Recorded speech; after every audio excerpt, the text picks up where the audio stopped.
Oke, selamat siang, berkah dalam. Pada kesempatan kali ini, saya Yohanes Baptis Triyono akan membawakan atau menjelaskan langkah-langkah cara-caranya kita untuk memahami Allah Tritunggal atau yang biasa kita sebut Trinitas. Mungkin dari kita juga masih kebingungan bagaimana cara menjelaskan Trinitas kepada orang-orang di sekitar kita. Langkah yang pertama-tama kita mesti harus menjurus kepada kitab suci itu sendiri, dan jangan mencari analogi seperti gambaran-gambaran yang menggambarkan Tritunggal. Itu yang akan nantinya menjadi arti lain atau malah nantinya membingungkan kita untuk menjelaskan Allah Tritunggal itu sendiri.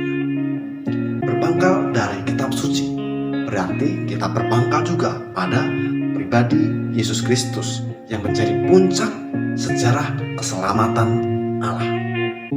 Sama halnya iman gereja yang mengimani Yesus Kristus. Dari iman gereja itu kita bisa menarik kesimpulan bahwa kita sebagai kesatuan dalam gereja Katolik, kita juga secara otomatis mengimani Yesus Kristus itu sendiri.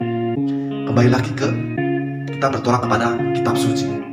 Di dalam kitab suci kita bisa membuka Injil Matius bab 6 ayat 9.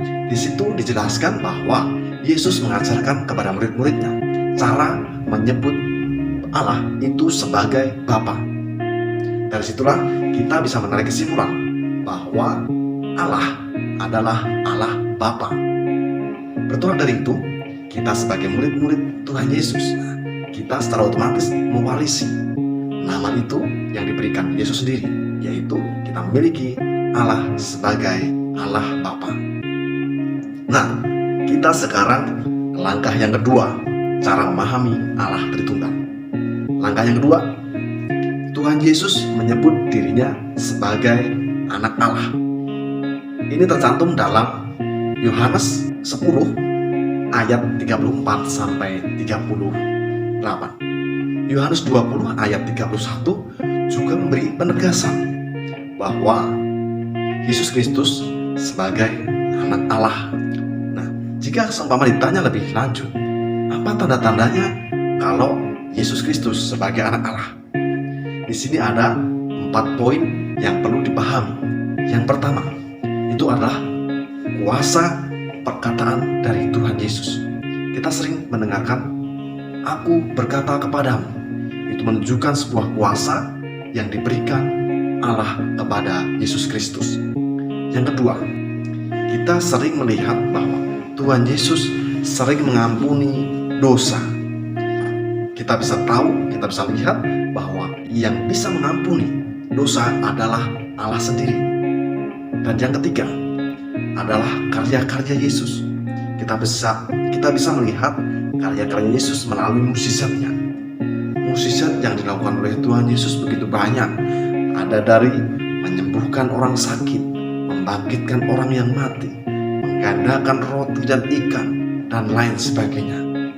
Itu menjadi tanda bahwa Tuhan Yesus sebagai anak Allah. Yang keempat,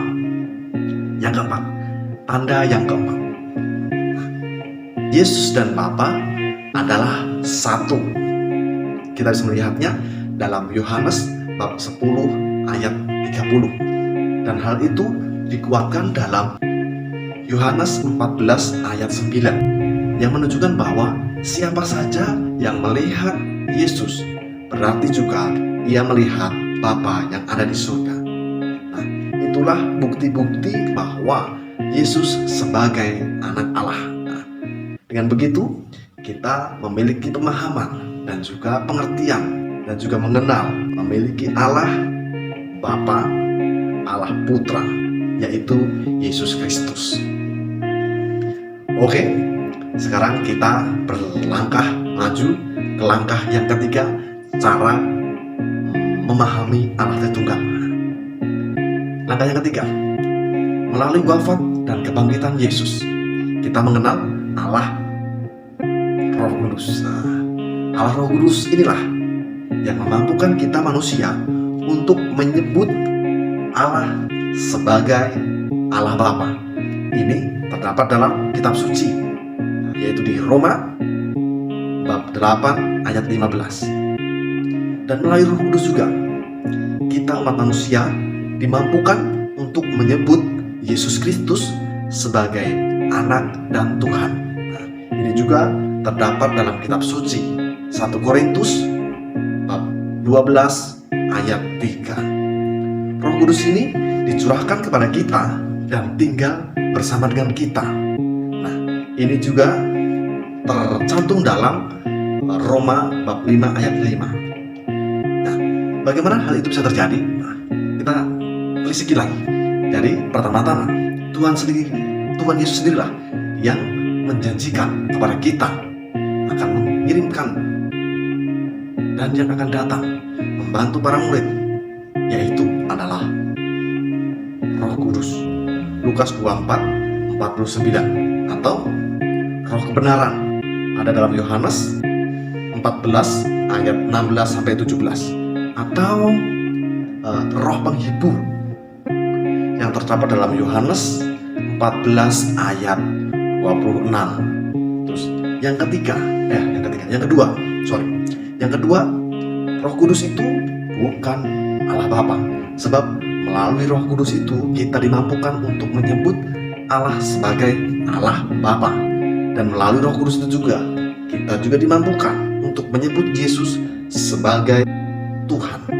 Begitulah, dengan demikian kita semua sudah membahasnya dengan sangat rinci. Nah, dengan begitu kita sebagai umat Katolik memiliki pemahaman atau lebih mengenal Allah sebagai Allah Bapa dan Yesus Kristus sebagai Allah Putra dan juga Roh Kudus. Demikian video singkat ini, semoga membantu pemahaman kita untuk semakin memperdalam dan memahami Allah Tritunggal atau Trinitas dalam Gereja Katolik. Semoga bermanfaat dan sampai jumpa.